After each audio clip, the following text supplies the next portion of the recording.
gutters that were peeling up and just in bad shape. It's been on there a long time. We just hadn't been able to find anybody to replace it that we like their work. We were at the farm show at Enid and talked to a representative up there. They tore off the previous roof layers and took out some of the turbine covers and replaced the roof. The crew was great. They were efficient. They cleaned up their messes. They were friendly. They answered any questions we had.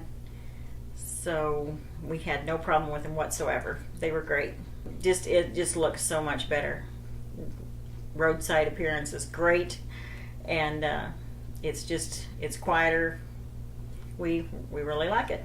We have no problems. We've already told them that we were very happy with our roof and that the guys were very fast and efficient, and they checked back on their work, and we've already recommended.